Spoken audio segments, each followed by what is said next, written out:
जाट सारे 4x4 हैं, जैसे कि इधर ही जाएंगे। तो मैं तो राजनीति को 10 साल पहले छोड़ चुका। 57 में मेरी माँ एमएलए बन गई थी, 20 साल लगातार एमएलए भी रही वो।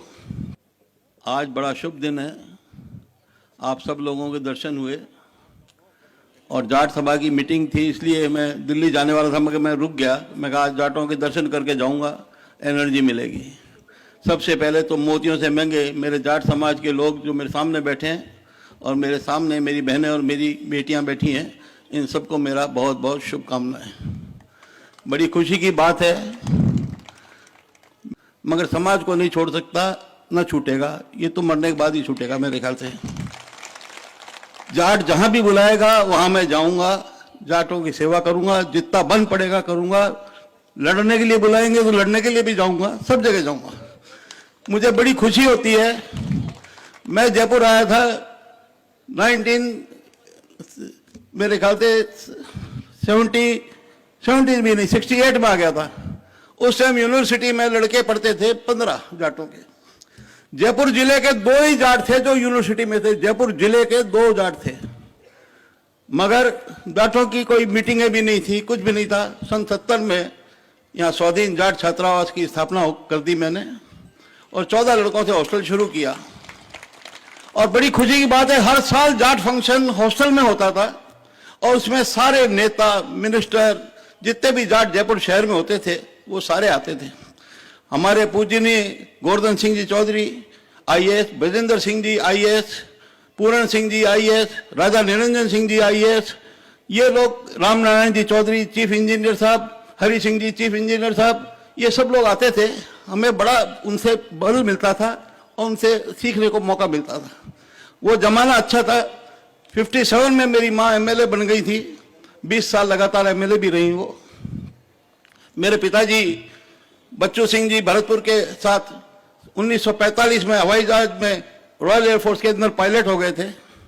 मेरे को सब कुछ समाज में सब कुछ दिया हुआ था, खुशी थी, मगर जाटों के प्रति मेरा प्रेम था, इसलिए जाट हॉस्टल खोल दिया यहाँ पे और जाटों को इकट्ठा शुरू कर दिया। उस जमाना था, मुझे अच्छी तरह याद है, सिविल लाइन्स के अंदर हम जाते थे तो पूछते थे ये बंगले किनके हैं। बोलते आपको पता नहीं, ये बंगला नाथूराम जी का, ये राम निवास जी का, ये शीश राम जी का, ये नारायण सिंह जी का, ये रामदेव सिंह जी मेहदिया का, ये गंगाराम जी का, ये सुमित्रा सिंह का, ये मदन कौर जी का, ये रामचंद्र जी कड़वासरा का। गिनती हाथों में ही नहीं आते थे, इतने बंगले थे अपने पास। और आज क्या है हमारे पास? आज है तो भक्ति भाव है, जिनको देखो पाँव में घुसे जा रहे हैं और कोई काम नहीं है। मैं तो ये चाहता हूं कि राजनीति सब छोड़ दी। मैं कोई राजनीतिक भाषण भी नहीं दूंगा, मैं तो सिर्फ आप लोगों के दर्शन करने और अपना खून बढ़ाने आया हूं यहाँ पे। और मुझे खुशी मिलती है आप लोगों के बीच में जब आके मुझे बोलने का मौका मिलता है और भाव प्रकट करने करता है। मैं तो चाहता हूँ आने वाले समय में आप सब समझदार हैं, पढ़े लिखे हैं, जो भी आप उचित निर्णय लेंगे सब करेंगे। वैसे एक बात बता दूं, ये भाषणों से और इसको करना उसको करना से कोई फर्क नहीं पड़ता। जाट सारे 4x4 हैं, जैसे कि इधर ही जाएंगे। तो इसलिए अपने स्वभाव के अंदर अपनी जाति के प्रति मान और सम्मान के कारण अपन सब बैठ के सबकी सुनेंगे, मगर जांच करेगा मन की, ये तो मुझे पता है। मगर मन के भी करो तो ये तो सोचो अपना भला कौन कर रहा है। जो अच्छा हो, भला हो, उसको वोट दो, उसको जिताओ। और मैं तो चाहता हूं जो पुराना वैभव था अपना, सिविल लाइन्स के अंदर अपने झंडे उड़ते थे, अपने मिनिस्टर के डिपार्टमेंट में सीएम की क्या औकात थी कि हाथ भी डाल ले। कोई जाट मिनिस्टर की फाइल के अंदर सीएम नहीं मंगा सकता था।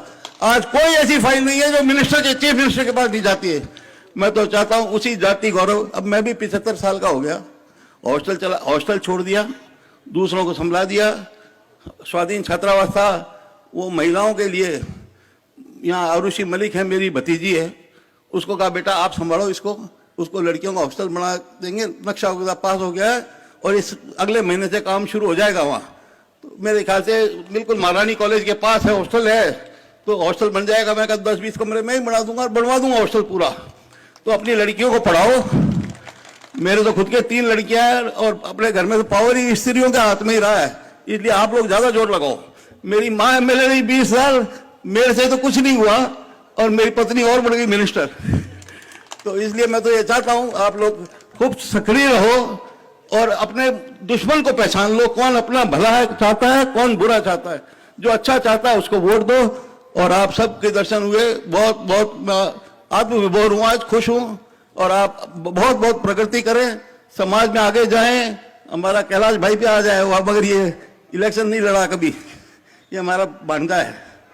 इसलिए मैं तो ये चाहता हूं कि आप लोग खूब प्रगति करो, ज्यादा समय नहीं लेके आप मुझे जाने की इजाजत दें। मैं आपका शुक्रिया अदा करता हूं। धन्यवाद। राम राम। बोल वीर तेजाजी महाराज की धन्यवाद।